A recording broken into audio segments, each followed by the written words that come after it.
Good evening, friends, and welcome to the weeknight. I'm Michael Steele with Luke Russert and Elise Jordan in for Simone. Breaking tonight, Trump officials are already rolling out their plans to subvert America's elections after last night's primetime debacle. The Democrats and even some top Republicans are calling out the administration's blatant lies.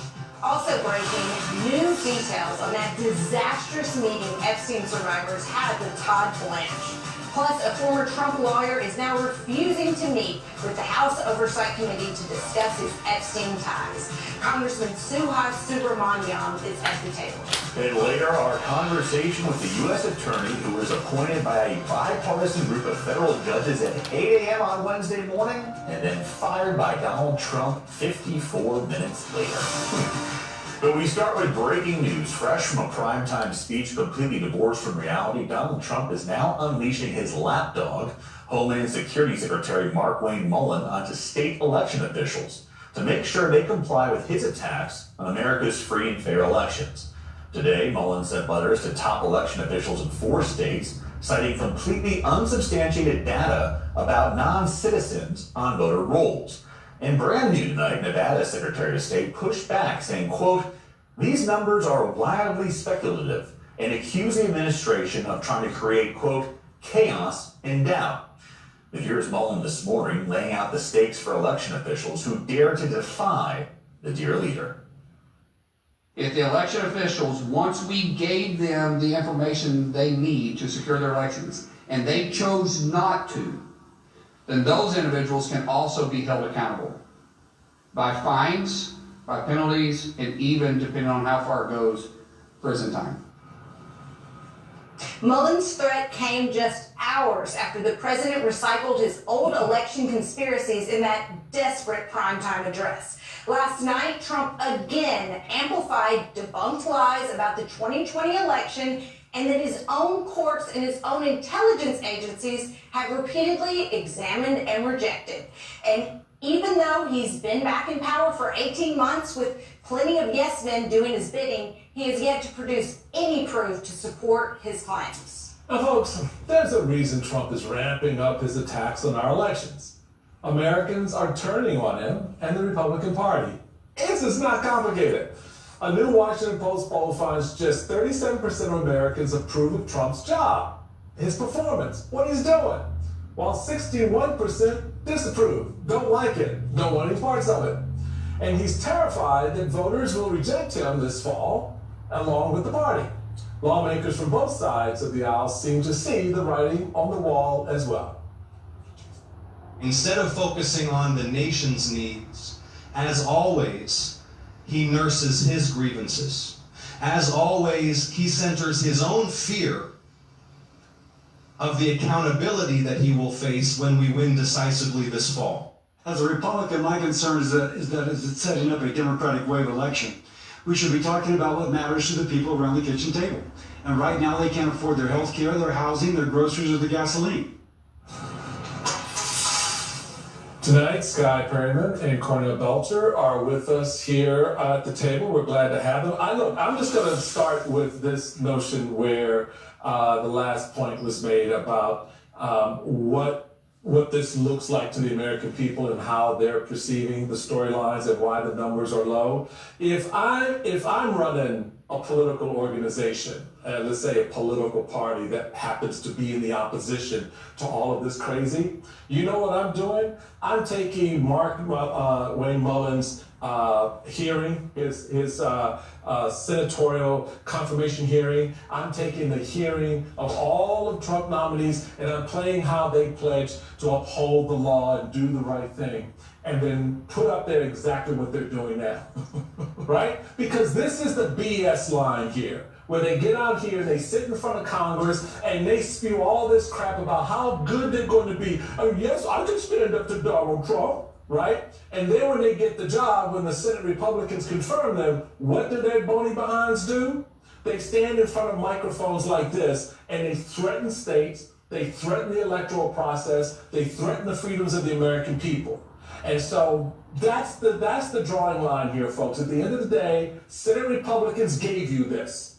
They gave you this. In every damn nominee that they approved, They gave you this. That's why we're here, and that's why it's going to get worse. You've got someone right now prepared to come before the country to be what, our Attorney General? What the hell do you think he's going to do when the Senate Republicans approve him? And they will approve him because they don't have a choice. They're weak. You saw there Senator Cassidy saying this is shaping up to be a wave election for Democrats, and the reason is because of the polls we showed. The economy, people are not feeling it. They think they don't have any faith in this president for good reason. There's a lot of reasons for that. But I think that last night's speech was incredibly important because, in my opinion, it's putting us on the pathway now to a constitutional crisis. The president did a reach for some sort of foreign election interference, which his own intelligence apparatus says does not exist. That's what happened. He's doing this to sow seeds of chaos and discord so that come November, he could attempt, in the face of free and fair elections, to try and not fall, should we say, I'm not going to say fall victim, I'm going to say to actually have to put himself in front of the American people and make his case, and make his party's case. They don't want to do that. So this is what they're trying to do. Two other things I take away from that, though. This idea that China was behind all that. China's our banker and our builder. You want to start World War III and say that China is heavily going after our free and fair elections? That's not a good look. And then the other thing I would just say is if you put this out and you project it out to where it's going, I'm very concerned about individual counties in the United States. Because these are the ones who you're starting to see election deniers, Elise mentioned on our yesterday, are being stocked with these folks. Yeah, they've been there for a while. And they have some very strong abilities to get ballots thrown out and whatnot. And just lastly, the other speech though yesterday was very important, Stephen Miller. And he started to characterize the leftists that have to be purged. That's another thing to keep an eye on, folks. Sky, let's break down what the actual risks are looking at this upcoming election and the different measures that Donald Trump's government is trying to do to assert federal control. You have DHS with the voter rolls and the voter databases.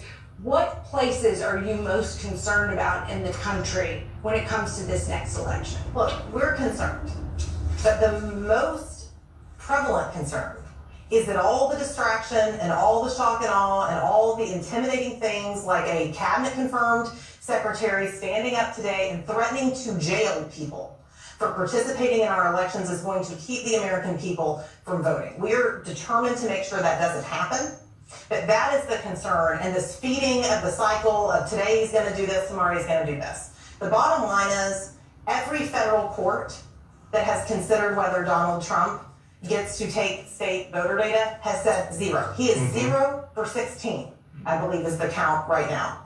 The SAVE voter database, the modified SAVE voter database that we believe, we don't know, we're going to find out, but we believe that the DHS secretary was referencing today, a federal judge has already blocked the administration's use of that modified SAVE database, and the administration is losing in the courts. Now, the courts are not the silver bullet.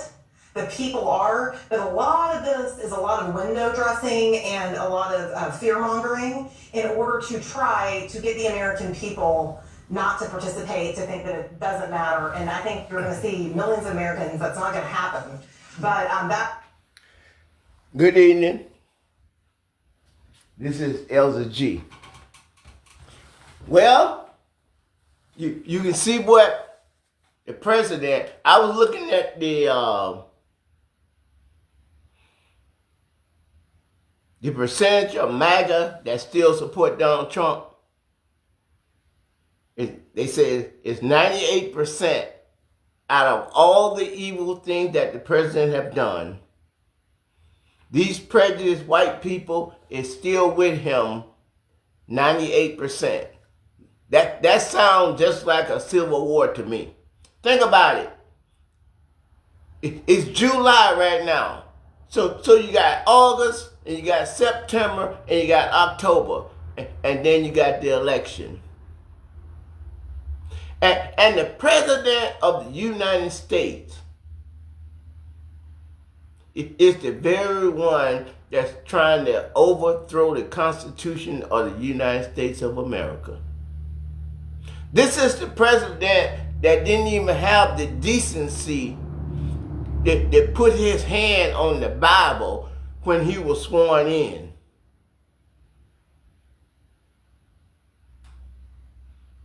But those 77 million people that are supporting Trump, they're going to lose a lot of their loved ones. And their sisters, and their brothers, and their mothers, and their father. When no one is doing nothing to them.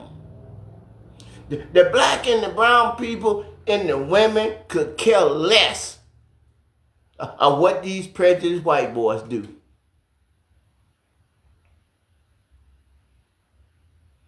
But we're not gonna let you take no freedom away from us. The same freedom that you have, the same freedom that's guaranteed to us in the Constitution and in the Bible.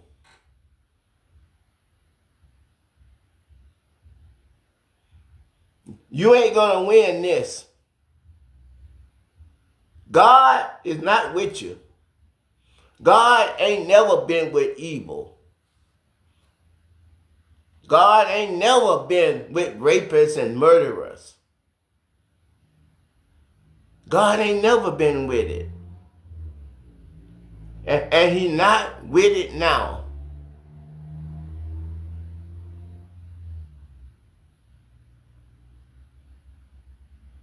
That's all you got.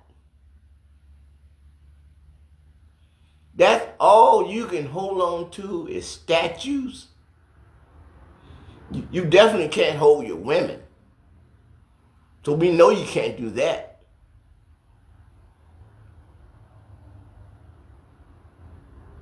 You can't be honest. You can't be respectable. The black and the brown people and the women, we ain't going back. We done begged you. The black and brown people for 450 years, we done begged you.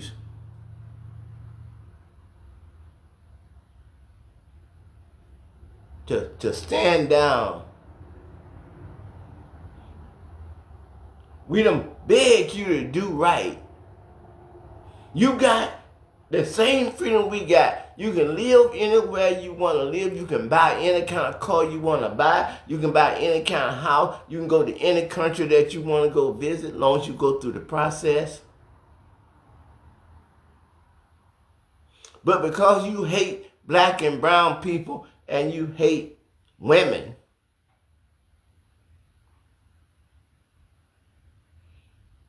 you are willing to let your family and your loved one get destroyed. Now, if somebody was attacking the Constitution and breaking all the law, I'm all for putting them in jail and give them the maximum punishment that can be done. But ain't nobody trying to overthrow no Constitution. You was not invited here by the Native American so you can kill them. The Native American didn't invite you to come to kill them. The black women, they didn't want you to come to Africa and kidnap them and bring them over here and just rape them. No, you did that stuff against their will. You did it against their will.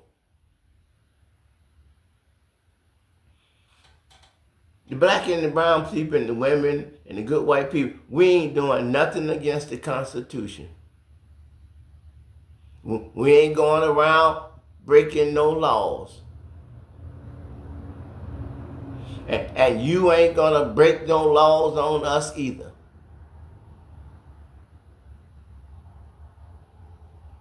We just ain't gonna let you do it. What you doing is unjust, it's unconstitutional, and it's ungodly. Because of that, we have the power to stop you. If we ain't did nothing against our country, and we ain't going around breaking laws, and the leadership and the one that's supposed to enforce the law they come after us, we got every right to stop them. We got every right to stop them by any means necessary. I always been down on the church because the church always been preaching, especially to the black and the brown people, that turn the other cheek. That's a slave mentality. You couldn't have told that to Samson. You couldn't have told that to David. You couldn't have told that to Joshua. You couldn't have told that to Nehemiah. You couldn't have told that to Samuel. And guess what? You ain't gonna tell it to me. I'm a non-violent person, but I believe in telling the people, you don't have to sit back and get slaughtered. You don't have to sit back and get your freedom taken away from you. Ain't no man, woman, or child that got any more rights than you do. Everybody is equal under the Constitution. If they come for you, the Constitution said you got every right to stop them. If someone's trying to break in your house, you got every right to stop them. If someone is trying to steal your car, you got every right to stop them. If someone is trying to kill you, you got every right to kill them. It's not murder when you're defending your property and your freedom. It's not murder. It's justice. It's written in the Constitution and it's written in the Bible. You don't have to bow the knee to no man. No man has got more rights than you, and you don't got no more rights than they do. We got to do what we got to do. There's people in our federal government right now is trying to take away the freedom of the black and the brown people. I consider that to be violating my civil rights. Trying to put snares in my way so I can trip on the way to the pole. That ain't constitutional and it ain't godly. If we lose our freedom, we never gonna get it back.